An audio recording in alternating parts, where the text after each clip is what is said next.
Chirurgie plastique ou pose d'implants, de plus en plus d'Européens choisissent le Maroc pour se faire opérer. Positionné Casablanca comme une destination médicale touristique à part entière, c'est le pari ambitieux du docteur Saad Zemouri.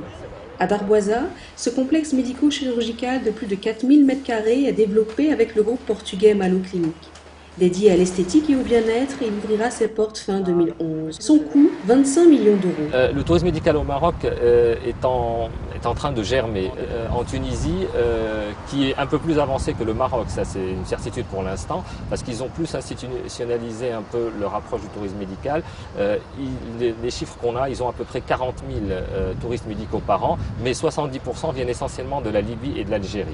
Donc pour nous, le véritable concurrent, c'est l'Asie. Au chevet des patients se relayeront une quarantaine de médecins. Parmi leurs spécialités, la chirurgie dentaire, vasculaire ou le traitement de l'obésité.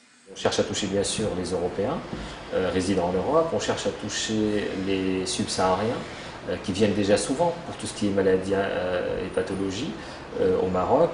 On cherche à toucher les pays arabes, mais aussi une cible qui est importante et qu'il ne faut pas oublier, c'est les Marocains résidant à l'étranger qui représentent plus de 3,5 millions d'habitants. Objectif, dynamiser le secteur. Plus nombreux, il faudrait qu'il y ait une action concertée avec tous les acteurs du tourisme, c'est-à-dire les compagnies aériennes, l'Office marocain du tourisme pour faire un peu de promotion et de marketing, les hôteliers. Au Maroc, la pose d'un implant dentaire est facturée 1 000 € contre 2 000 en France. Pour la chirurgie plastique, les tarifs sont en moyenne 30% inférieurs à ceux pratiqués en Europe et les délais d'attente moins élevés. Dans cette clinique de Casablanca, 40% des patients sont étrangers.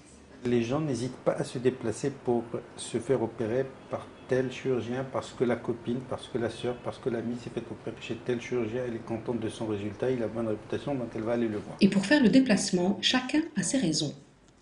Il y a certainement un petit gain matériel, il y a la discrétion, et il y a, on joint l'utile à l'agréable. On vient se faire opérer, en même temps on découvre un autre pays. On reçoit parfois des appels de patientes qui parlent de... Il paraît que vous faites des promotions en ce moment, il paraît que... Et il ne faut pas oublier que la chirurgie esthétique est une discipline médicale, médico-chirurgicale, et qu'il ne s'agit nullement de brader quoi que ce soit. Hein. On n'est pas en train de vendre des nuitées d'hôtellerie. La prise en charge ne se limite pas à l'acte chirurgical. L'étage accueille un centre de soins esthétiques dernier cri. Le cadre est cosy et rassurant. Une psychologue reçoit même les patients en consultation. Un positionnement haut de gamme qui fait la différence, mais pas seulement. Je crois que les médecins marocains ont meilleure réputation et qu'il y a de plus en plus de personnes qui viennent sur le Maroc.